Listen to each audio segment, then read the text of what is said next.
Thinking of Richie Davis, even in the Davis family, who had lived far south, and they were probably the last white people on the block, and they stuck it out. Some people did stay, but by and large, there was a lot of fear of black people and a lot of encouragement to fear black people, and people would take off, and then the houses would be sold at a much higher rate and an unfair, in this case, contract buying. And when you went to Egan and started talking about this, he realized it was a real hot potato. He said he knew that there were powerful people involved in this, and they were told to not touch it.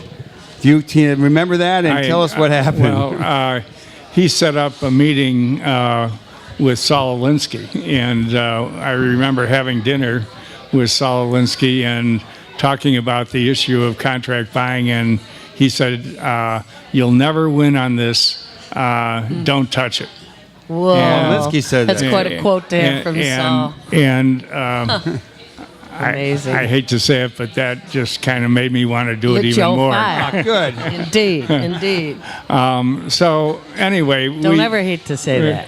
we did decide to do something about it, and started out with talking to the realtors, the people talking to the realtors. In fact, I remember the very first time we went was with Mrs. Wells, who went to talk to her realtor, whose office was down in the Chicago Temple building at Washington and Clark. Yeah. And we were standing behind her, but she was doing all the talking, and the guy finally says, "Well, I'll knock $1,000 off," and she said, "Well, that's not good enough." And so we went downstairs, and she said when we came downstairs, "That's the first time I ever made $1,000 in an hour." So, which was fantastic. But what did happen was that ultimately large numbers of people came out, because everybody that bought homes on the west side and on the south side were in the same boat. They could only buy on contract, and we demonized the real estate people, and rightly so, but we also should be demonizing the people who made all this possible, because they wouldn't have been able to operate if it weren't for de facto residential racial segregation. Absolutely. They wouldn't have been able to operate if it weren't for the redlining in terms of mortgages being available to black people, because all the real estate speculators were able to go in and get mortgages for their house, so that when they ended up having no money in it, as soon as they got their mortgage, they got their down payment back, which was the same down payment that they were paying. And so every month they were just going to collect $226 and had a monthly payment of $110. So they had 50 of those, or 100 or 250 contracts. They were getting it. But even worse, or as bad as all that was, it was even the FHA that was making this possible, because they had two provisions in their handbook that made it impossible for FHA mortgages to be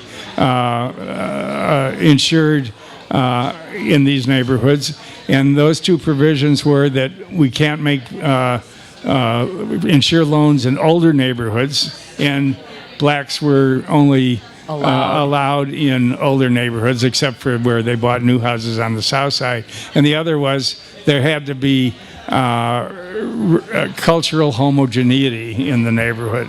And so at the time that these neighborhoods were changing, there wasn't cultural homogeneity, so that... Where'd they get off at with that? Well, those eventually got changed, but those are the things that made this kind of thing possible. So simultaneously, and I think it was Ruth Wells who said the thing, and I don't know what the timing was. She said, "Well, we didn't get garbage picked up. It'd be weeks before we got garbage picked up, and so we started taking our garbage to City Hall." And the trucks were out the next day.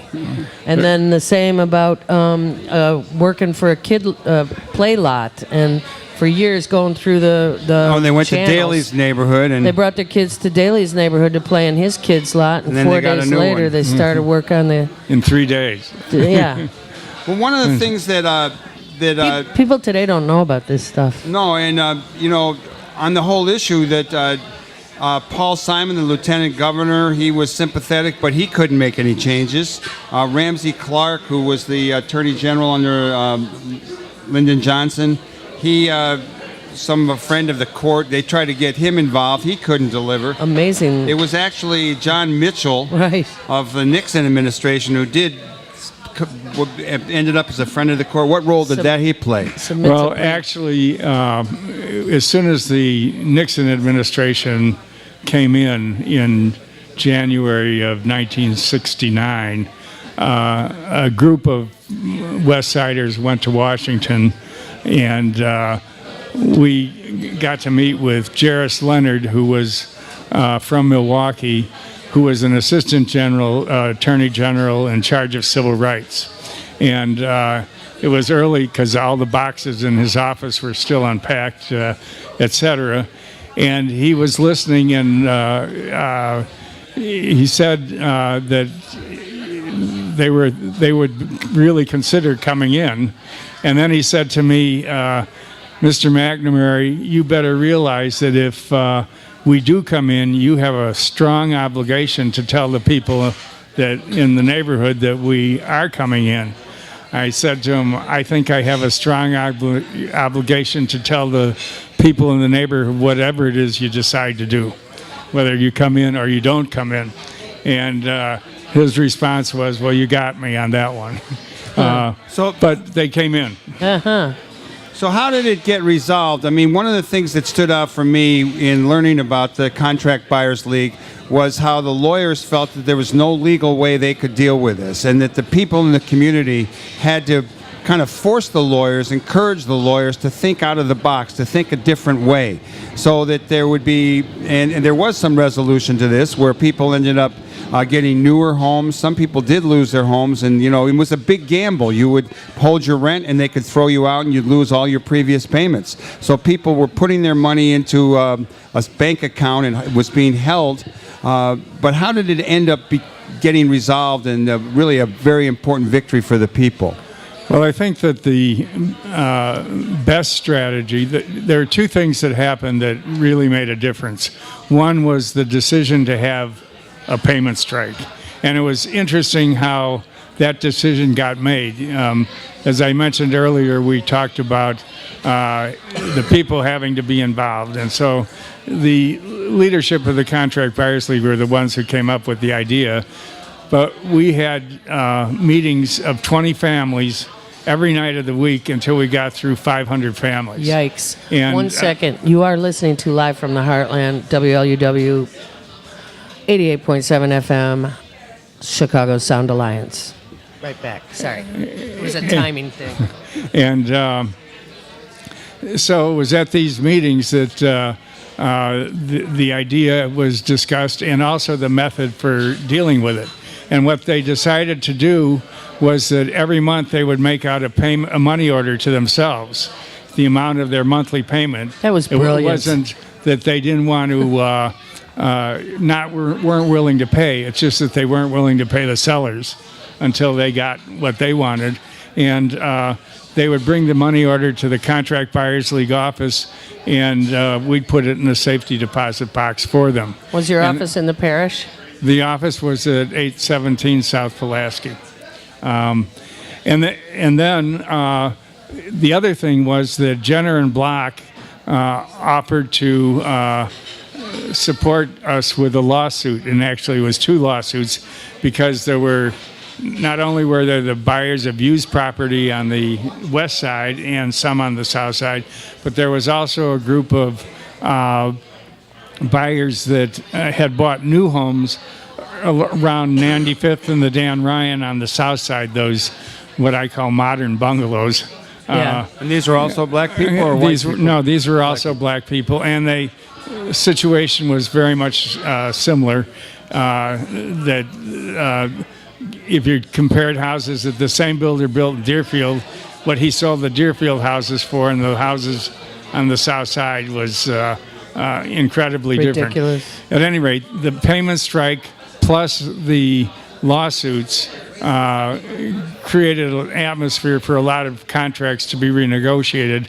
And for the people who had bought homes that were pre-existing, we got about 450 contracts renegotiated, and the average savings per family was $13,500 High five, dude. in $1970.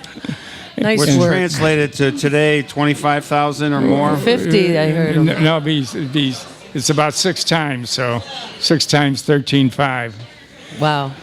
The South Side folks who had bought new homes eventually got evicted, but by the time they got evicted, they had $10,000-$15,000 saved up, and they said, well, we just went out and bought better homes. Right. They felt that they ended up winning on the situation as well. It's really a stirring story. I really recommend Beryl Satter's book for some of those details, and also Marjorie Frisbee's book, An Alley in Chicago, which is about Father Jack Egan's career. What is interesting to me, one of the things that was interesting, that tape included, the reunion tape included one fella getting up there. Let me just get my note. It was Clyde Ross, and talking about what African Americans have control of now on the West Side. Well, Clyde Ross is still living and still active. He's 89 years old. He buried his oldest son last Monday. And just received an award for the Neighborhood Housing Services for being a neighborhood hero. And he lives on the 3300 block of Flournoy, which the Neighborhood Housing Services is trying to have declared an historic district, because the people on that block have really maintained their places, and it's they're all gray stones, and it's just a beautiful block. At any rate, Clyde still an organizer. Yeah, and the day after Obama was elected in 2008, I called him to congratulate him, and he said, well, that's all good, but we have another problem out here. He says, we don't have grocery stores that we can buy food at. We have to go to gas stations to buy grocery stores. And so one of his current issues is to have food become available? Food become available for... that's another issue. That's a real one, that food desert question. So, but Clyde is just an incredible person. He was the vice president of the Contract Buyers League, and is one of the most inspiring people. Has a 4th grade education. Always says, I didn't get to ride the yellow bus. But Clyde is probably one of the wisest people I've ever met in my life, and certainly one of the most reflective. And one of the things that was true about the contract buyers is that they were all people who were working. As a matter of fact, one time we were having a meeting in the chief judge's office down at the Daly Center, and the chief judge came in. I can't remember his name now, but he came in and asked every contract buyer in the room if they had a job and for how long they had been there. And so as the answers came in, it was Campbell Soup, 20 years. Continental Can, 15 years. I mean, everybody had the same kind of story to tell, and the guy was just flabbergasted because it was his idea that black people weren't willing to work. The other thing is that they're probably the most spiritual or the most religious people that you'd ever want to meet. Father Harvanek, who was the provincial of the Jesuits, we used to invite him for dinner quite frequently, and the people would corner him. They'd talk about scripture and all that sort of thing, and he was the one that convinced Father Harvanek that this was something that Jesuits should be doing. certainly wasn't me. He was leery and concerned, although I got to give him credit because he let us do it. Well, after one of these evenings, because of the evictions coming up for people on the south side, we have been trying to put together an appeal bond fund, because if you wanted to, there was a law in Illinois called the Forcible Entry and Detainer Act. There still is, but it's been changed, that didn't allow for any defenses to be raised if you were behind in your payments. All that the seller had to do, or the landlord had to do, was prove that you were late. And you couldn't raise any defenses. So everybody's telling, why don't black people go to the courts? Well, the law was rigged against them already. So if you wanted to appeal, you had to put up a year's worth of payments. And so for our people, they didn't have that. So we were trying to raise an appeal bond. Well, after one of these dinners where we had people from the Jesuit provincial residence come out, one of the Jesuits that was there called me and said, I'm going to present this to Father Harbernick tomorrow morning. And it was that the Chicago province of the Jesuits would put up $100,000 for this appeal bond. And he did. He approved it. And then 2 months later, through the